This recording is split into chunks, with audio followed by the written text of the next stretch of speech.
Hey, I'm Nikki, and this is NightlyHaven, where we explore the strange, the unexplained, and the stories that linger long after the lights go out. If you're drawn to mysterious disappearance, folklore, and things people don't like to talk about out loud, make sure you subscribe, like, and share this video.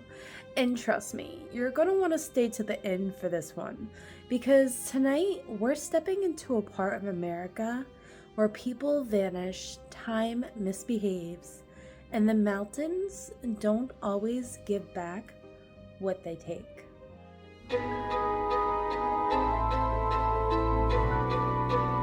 Fear tingles down your spine and hairs stand on end. Mysteries unknown and tales in the dark. Are you ready? Hello? The Appalachian Mountains don't look dangerous. They look peaceful, green, rolling, almost inviting. Which is exactly why they're so good at hiding things. These mountains are among the oldest on Earth. Older than the Rockies, older than the Alps, older than recorded human history. They've been weathered down, softened, hollowed out by time. And somewhere inside them is a stretch of land people don't officially acknowledge, but quietly avoid. They call it the Appalachian Triangle. Unlike the Bermuda Triangle, this one doesn't have neat borders. Most researchers and locals place it across western North Carolina, eastern Tennessee, and southwestern Virginia, with spillover into parts of West Virginia and northern Georgia.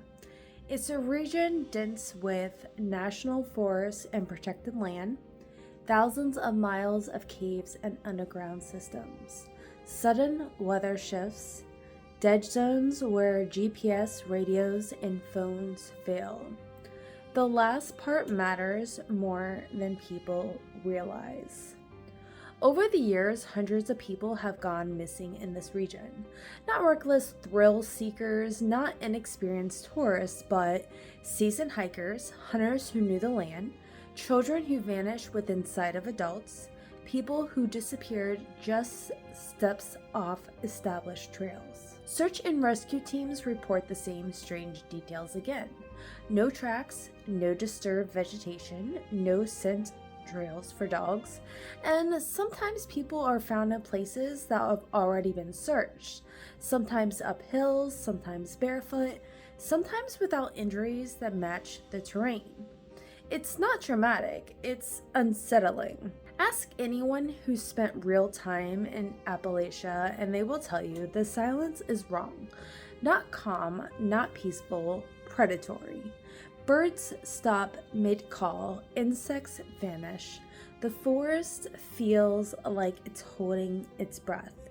Hunters describe the sensation of being watched from all directions at once. Hikers talk about footsteps behind them that stop when they stop.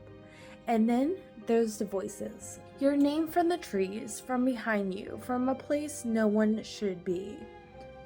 This region has no shortage of reports. Tall, silent, Bigfoot-like creatures, pale humanoid shapes near cave entrances, red or reflective eyes watching from tree lines, and animals that look familiar but move wrong. Locals have a name for some of them, the nut deer, creatures that wear the shape of wildlife but miss the details just enough to trigger something deep in your instincts that says, run. Here's a real uncomfortable fact. Appalachia is riddled with caves, some mapped, many not. Some so deep and unstable, they're sealed off completely. Disappearances spike near cave systems. Spelunkers and explorers report tunnel systems that don't match known surveys. Sounds traveling impossibly far underground. Sudden pressure changes. The sensation of being guided instead of chased. And in the rare cases, people come back shaken, disoriented, and unwilling to talk about what they encountered below.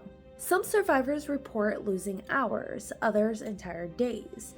They believe they were gone minutes while search parties were deployed for miles. And the strangest part, many come back different, quieter, unwilling to return to the woods, like the mountains showed them something they weren't meant to bring back.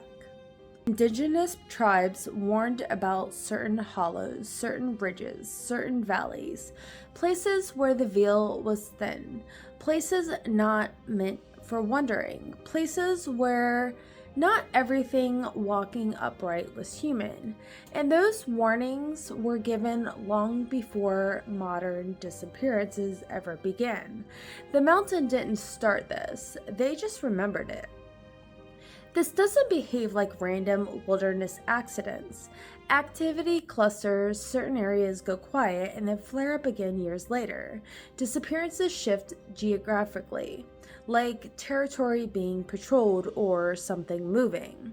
So if you ever find yourself deep in Appalachia, the fog rolls in too fast and the woods go silent, remember the rules that's been passed down for generations.